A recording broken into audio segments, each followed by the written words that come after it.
Aibowan, Vanakkam. I'm Vioni Dimel. This is Boston Lanka News bringing you news, views and entertainment from Boston and USA. Apsara Fonseka speaks to Boston Lanka, an exclusive interview. Sri Lankans in California continue to support disabled war veterans in Sri Lanka. For an exclusive interview, Apsara Fonseka, daughter of General Sarath Fonseka, joins with Boston Lanka from her home in USA. Apsara. Immediately after the war, General Fonseka has been treated as a war hero by the Sri Lankan government, and now he is a political prisoner. In your view, how did this happen, and who should get the blame? I think he's still a war hero for a lot of people, and I don't think that will change even though he's a political prisoner. He will always be known as a war hero to a lot of people. Going from war hero to a political prisoner, that is solely a government perspective, I think. And I don't blame anyone, and it's not about blame, but about having the government respect political opposition. Just because my father decided to go to the other opposition party doesn't mean that no, he's a villain. No, the he's a devil. He he basically saw a different point of view than the government. Although he's just not a supporter, it doesn't make him the bad person. I think a government needs a good, strong political opposition for to have a good country, and the government needs to understand that if a person doesn't support them, it doesn't mean that they need to be prisoned and their rights not given. They should at least acknowledge the fact that there are people um, who have opposite view. We need an opposite view in a country to make a better place. If it's just one view, it's not just going to be a dictatorship. We have to have different views to have a check and balance in a country. According to the government and military sources, your father, General Fonseka, is being treated well even though he is in detention. We know your mother visits him every day. Could you please share with us what you hear from your mother and also what you hear directly from your father about the conditions that he is being held and how the authorities treating him? First of all, I'd like to say that he was not arrested. He was basically abducted because for one whole day, for 24 hours, our whole family or anyone did not know where he was taken to. So I'd like to start it from that. Apart from that, the conditions, I would say, obviously now, although he's a civilian, even when he was a general, he wasn't given without any criminal record or without a verdict given. He was not given the, let's say, the legal right to even a person who is being in remand.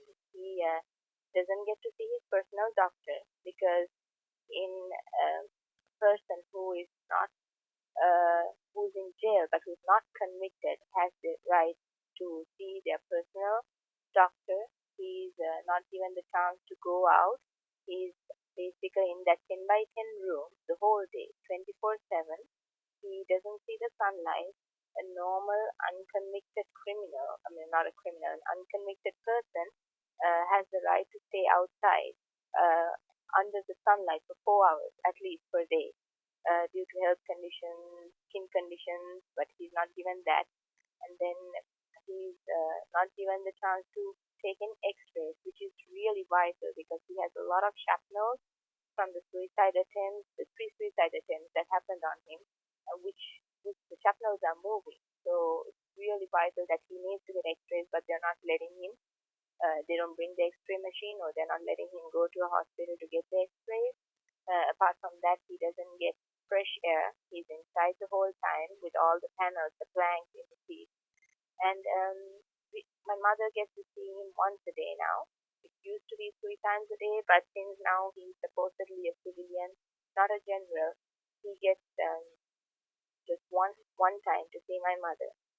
So The living conditions are not good, but as everyone knows, he thinks that it's a sacrifice that he needs to do for a better cause. So I mean, he's pretty strong, although they try to mentally put him down. I'm sure you speak to your father time to time over the phone. How is he doing? Is he in good spirits? Definitely, he's always in good spirits. He's very calm. Actually, one of our friends spoke to him the other day, and his answer was it's really surprising how calm my father was under the circumstances because he's very calm. He knows what he is going to face. He knows what the government is planning, so he knows there's more to come. So he's taking one day at a time, and he told me uh, he's basically worried about us. But he told me it seems like every time they do something harsh to make it hurt, it seems like he gets used to it faster than the last time before. So, but he's worried about us not being able to cope up with it, and he's trying to make us feel better than more than him. But he's very. If you see his face, you can see that his face has lit up, less stress, not like the war days. So I think he has a better time to rest and get his thoughts together more. Many are of the view that your mother, Mrs. Anuma Fonseca, handles this whole situation in a very dignified manner, showing lots of class. Could you talk about your mother and how she is coping with all these developments? My mother is definitely a very classy woman.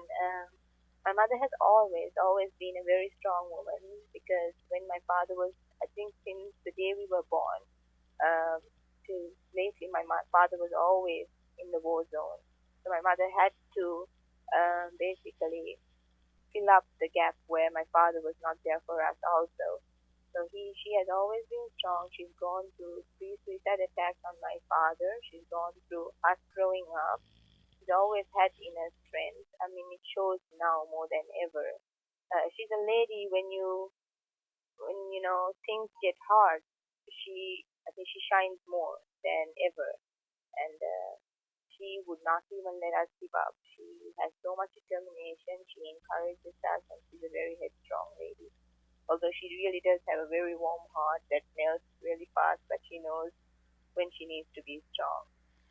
Your husband Danuna is absconding from the law and there is a warrant for his arrest. Now, are you in contact with him? No, I'm not. Some could say that if Danuna is innocent, he could surrender to the Sri Lankan courts through a lawyer and get his name cleared.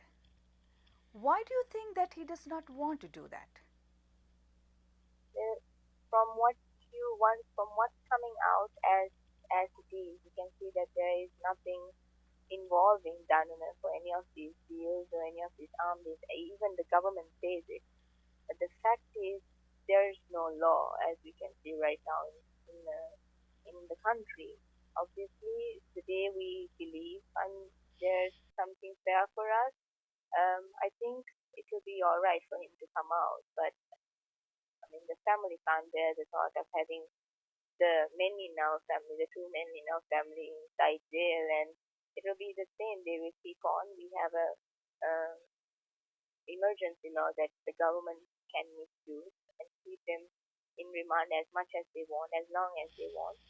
So, I mean, as long as there's this misuse of court and misuse of law, I personally also don't see the reasoning as to him coming out. If you would like to watch the rest of the interview with Apsara, you can watch on September 1st the next edition of Boston Lanka Point of View. Sri Lankans living in California recently donated rupees 35 lakhs worth of bathroom fittings to the disabled soldiers in Sri Lanka. These fittings would enable disabled veterans to build a complete bathroom with a water tank.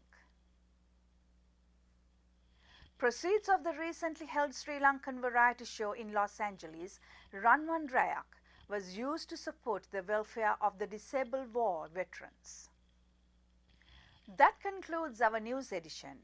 We meet you next week with another news edition of News, Views and Entertainment from Boston and USA. Till then, goodbye.